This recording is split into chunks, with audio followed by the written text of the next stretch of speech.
Essa apresentação tem como intuito fomentar nosso apetite, abrir o nosso apetite, aguçar o nosso apetite para a leitura da nova encíclica do Papa Francisco, Dilexit Nos, Amor em português, que foi publicada no dia 24 de outubro de 2024. A Dilexit Nos é a quarta encíclica do Papa Francisco. A primeira foi a Lumen Fidei, que ele publicou juntamente com o Papa Bento, foi escrita a quatro mãos. A Laudato Si, depois foi publicada em 24 de maio de 2015, fala sobre a crise ambiental e a necessidade de cuidar da criação. E a Fratelli Tutti, que foi publicada em 3 de outubro de 2020, que fala justamente sobre a questão da fraternidade. Essa nova encíclica, intitulada Dilexit Nos, está sendo publicada justamente nas celebrações que comemoram os 350 anos da primeira aparição de Jesus a Santa Margarida Maria Alacoque, que aconteceu justamente em 27 de dezembro de 1673, no dia da festa de São João Evangelista. O primeiro capítulo da encíclica, ele aborda a questão da importância do coração. E o Papa explica que é necessário voltar o coração em um mundo no qual somos tentados a nos tornarmos consumistas insaciáveis e escravos na engrenagem de um mercado. E ele vai colocar isso durante toda a encíclica, né? É um apelo que o Papa está fazendo. Aqui tem uma cena de moradores de rua, é uma cena muito simples, que a gente já está acostumado a ver, né? Faz parte do nosso dia a dia. E, na verdade, essa foto lembra um pouco a parábola do Lázaro e o rico, está em Lucas, capítulo 16, versículos 19 a 31. Justamente essa parábola parece que ela, vamos dizer assim, é uma imagem, né, que sintetiza um pouco esse apelo do Papa, né, para que a gente saia desse frenesi do consumo, que nem vivia o rico da parábola, né, a gente aprenda a compartilhar, porque o rico da parábola não deixaria de ser rico se ele tivesse tido pelo menos dado um apoio ao Lázaro, né? E o que aconteceria? Ele seria realizado, humanamente falando, ele não perderia sua fortuna, Lázaro seria mais assistido, mais feliz também, né? E principalmente o rico ganharia o céu, que a gente vê aqui na parábola não acontece. O Papa diz que a gente precisa da ajuda do amor humano, do amor divino, para que a gente realmente fomente esse amor humano que a gente tem no coração. Ele fala, recorramos, pois, ao coração de Cristo, ao centro do seu ser, que é uma fornalha ardente de amor divino e humano, a mais alta plenitude que a humanidade pode atingir. E aí, nesse coração, que finalmente nos reconhecemos e aprendemos a amar. Aqui, uma cena de um filme, né?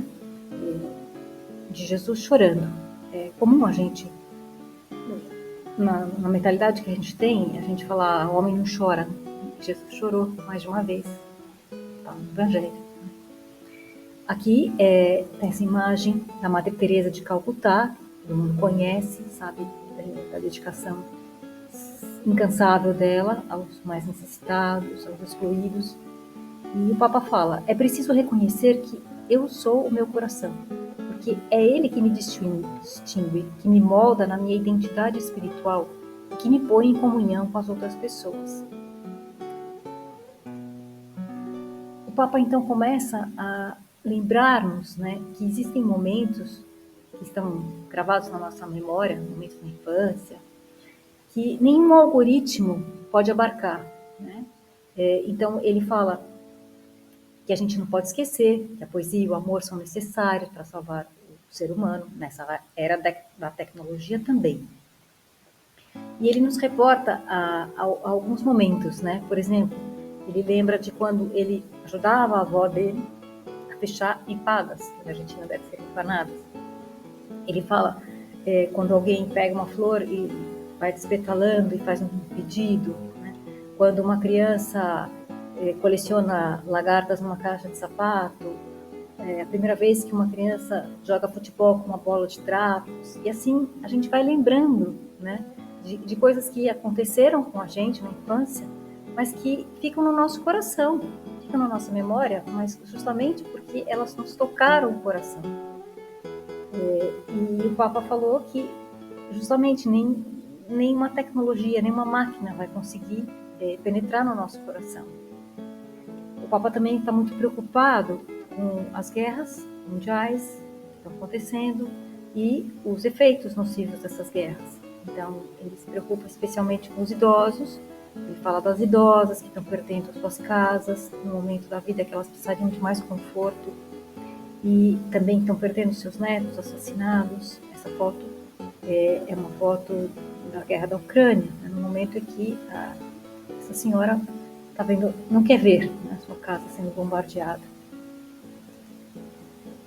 Diante do coração de Cristo, diz o Papa, peço mais uma vez ao Senhor que tenha compaixão desta terra ferida, que Ele quis habitar como um de nós, que derrame os tesouros da sua luz e do seu amor para que o nosso mundo, que sobrevive entre guerras, desequilíbrios socioeconômicos, consumismo e o uso anti-humano da tecnologia, recupere o que é mais importante e necessário, o coração. Todo um apelo, né? Para a gente procurar o coração de Cristo, para a gente também deixar mais humano o nosso coração. Aqui essa foto é de uma atividade numa paróquia em Curitiba. Essas paroquianas organizaram um brechó para arrecadar fundos para manter um trabalho social que a paróquia desenvolve, justamente para aumentar a receita das senhoras que têm baixa renda. O segundo capítulo da encíclica é dedicado aos gestos e palavras de amor de Cristo. O modo como nos ama é algo que Cristo não quis explicar-nos exaustivamente. Mas ele mostra isso com seus gestos, com seu carinho, com sua compaixão. Aqui, por exemplo, é uma cena, não está citada na encíclica, mas é uma cena bonita, de Jesus curando aquele paralítico que não tinha ninguém que levasse para a piscina para ser curado. E ele cura, então, nesse momento. Aí o Papa cita algumas cenas do Evangelho que justamente mostram essa ternura, essa proximidade de Jesus. Então, o encontro dele com a samaritana no poço, aquele diálogo que Jesus tem com ela, ela abre o coração para Jesus e, na verdade, ele vai corrigindo a vida moral dela que estava errada. E ela se converte e se transforma. E nesse momento, então, é um momento de grande alegria para ela, né? Porque ela já sai pregando, ela já sai convidando os outros a conhecerem Jesus. Depois, outro momento que o Papa cita é esse encontro com a prostituta, né? Essa unção que a prostituta fez nos pés de Jesus durante um jantar na casa de Simão, o fariseu, que ela foi ali condenada, né? Simão justamente todo mundo ficou numa saia justa, vamos dizer assim, né? Porque foi uma situação imprevisível ali, né? Entra uma prostituta no meio do jantar e Jesus não se escandaliza, né? Ele deixa que ela entre, porque Jesus não vê o pecado, ele vê a dignidade da pessoa. Corrige o pecado, mas vê a dignidade da pessoa.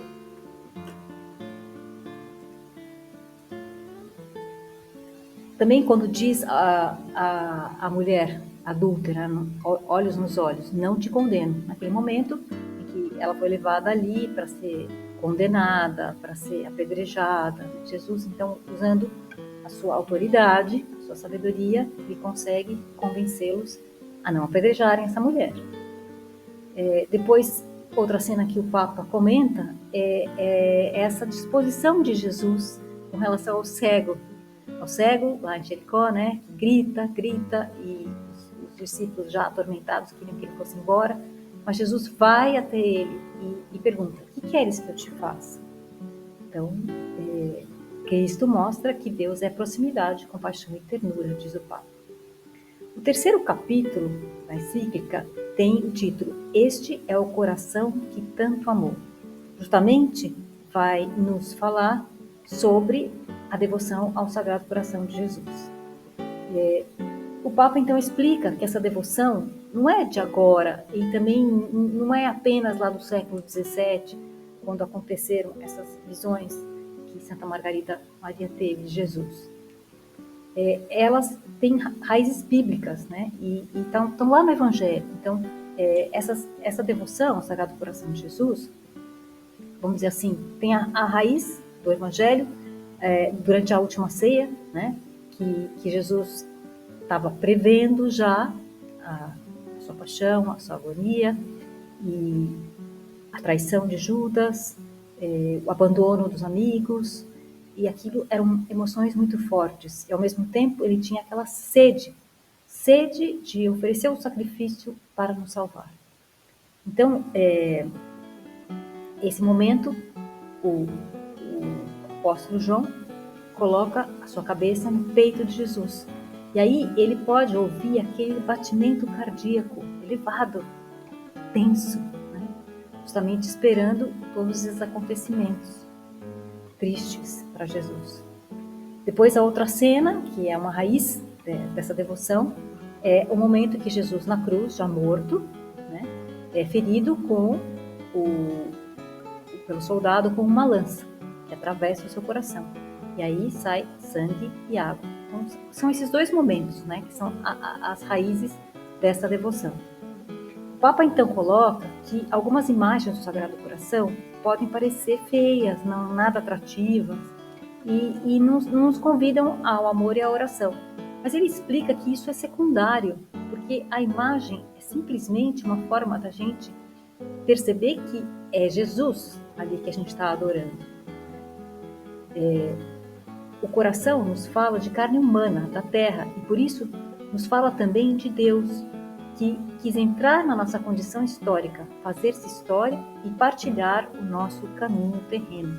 Então não há motivo para a gente ter esse preconceito. Simplesmente é uma bobagem, né? A gente deixar de ter a devoção ao Sagrado Coração de Jesus, porque algumas imagens são feias. Depois o Papa comenta: entrando no coração de Cristo, sentimos-nos amados por um coração humano, cheio de afetos e sentimentos como os nossos. A sua vontade humana quer amar-nos livremente, e esse querer espiritual está plenamente iluminado pela graça e pela caridade. Quando chegamos ao mais íntimo desse coração, somos inundados pela glória incomensurável do seu amor infinito de Filho eterno, que já não podemos separar do seu amor humano. Então, a gente não consegue separar as duas naturezas, a divina e humana, estão unidas. É precisamente no seu amor humano e não afastando-nos dele que encontramos o seu amor divino.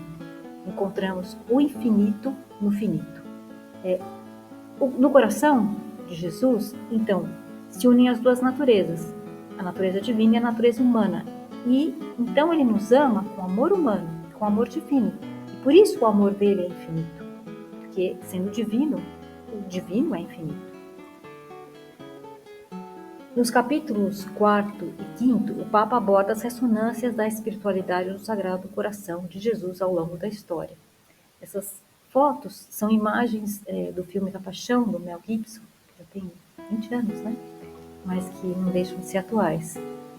E elas justamente nos reportam a esse coração, né? Nos levam a pensar que Jesus tem um coração muito grande, né? Para sofrer tudo que ele sofreu por nós. Então, vários santos se posicionaram com relação à devoção ao coração de Jesus. Para Santo Agostinho, a devoção é um lugar de encontro com Cristo. Não se trata de uma simples contemplação de uma verdade teológica. Aqui fica bem claro, né? Tendo esses momentos da paixão, não tem, vamos dizer assim, não é uma questão teológica, né? Verdade teológica, a gente não precisa estudar muito, a gente está vendo, a gente está sendo testemunha dessa atuação de Jesus. São Bernardo acreditava ser possível uma transformação da afetividade, uma coisa muito importante para a gente, essa grande iluminação que São Bernardo teve, né? Ele dizia que uma pessoa que está escravizada pelos prazeres carnais pecaminosos, né? Porque existem prazeres que são santos, mas esse prazer pecaminoso ele coloca, né? Ele não pode se libertar, essa pessoa não pode se libertar por uma obediência cega, mas ela se liberta pela doçura do amor de Cristo. Por quê? Porque ela está, vamos dizer assim, inebriada com aquela doçura do pecado, e para substituir aquilo, somente a doçura do amor de Cristo. Ele cita o exemplo, né? Um prego você tira com outro prego. A doçura de Jesus tira a doçura do pecado, substitui então. São Francisco de Sales também tem um grande destaque nessa encíclica do Papa, porque ele preparou todo o ambiente para que ocorressem, vamos dizer assim, essas aparições lá mais tarde, no século XVII. Ele tornou mais familiar essa devoção ao Sagrado Coração de Jesus, porque ele dizia que era nas coisas mais simples e ordinárias que a gente roubava o amor do Senhor. Então ele coloca alguns exemplos, né? Uma pessoa que tem uma dor de cabeça, oferece; uma pessoa que tem um contragosto, oferece; uma pessoa que vai fazer um ato de piedade e ela sente vergonha porque está em público e ela oferece aquilo também. Então, são coisas que acontecem no nosso dia a dia, pequenas, mas que a gente pode oferecer e ganha o coração do Senhor, né? E ele também dizia que a chave da nossa resposta ao amor do coração de Cristo é o amor ao próximo. Isso está claro no Evangelho para a gente, né? Mas sempre a gente precisa de um santo para nos lembrar. Santa Teresinha do Menino Jesus tem também um grande destaque nessa encíclica, e ela compreendeu que o amor de Jesus é um amor que a gente, vamos dizer assim, a gente não pode ter voluntarismo ali para conquistar. É diferente, né? A própria irmã dela dizia para Santa Teresinha, né, que queria ser um para-raio dos pecados e todo o sofrimento que Jesus poderia ter, né? E Santa Teresinha falou: não, eu não vou ser para-raio coisíssima nenhuma. Eu só aqui só peço para Jesus ter um coração grande, que ele me dê o seu amor. Ela também tentava roubar o coração de Jesus. Mas, de fato, Santa Teresinha, ela é a doutora da igreja, né? Então, a gente tem que se basear muito no que ela fala a esse respeito, porque muitas vezes a gente também tem essa tendência a esse voluntarismo, né? Eu faço, aconteço, eu faço meus sacrifícios aqui, e na verdade não é isso, né? Eu peço e Deus me dá esse grande amor que Ele tem, e eu posso amar os demais com o amor que Ele me tem, o amor dele. Santo Inácio de Loyola também tem, vamos dizer assim, uma grande projeção nessa encíclica, em primeiro lugar, porque ele é o fundador da Companhia de Jesus, o Santo Padre é jesuíta, e também porque o Santo Inácio desenvolveu uma série de exercícios espirituais que fazia com que os jesuítas, né, seus filhos jesuítas, e depois a igreja toda, né, pegou carona, porque é uma coisa tão importante isso, essa intimidade com Jesus, né, de coração, um diálogo de coração a coração. Então, nesses exercícios espirituais, ele queria que a pessoa se aproximasse do coração chagado de Jesus e ali também ela colocasse o seu coração. Então, é esse diálogo, essa oração profunda, que só um coração pode entender. São Vicente de Paulo também falou uma coisa muito importante. Ele disse que colocava muito peso na lição de Jesus: aprendei de mim que sou manso e humilde de coração. Ele dizia que com o exercício dessa virtude se ganha o coração dos homens para que se convertam a Deus, o que não conseguem aqueles que tratam o próximo dura e asperamente.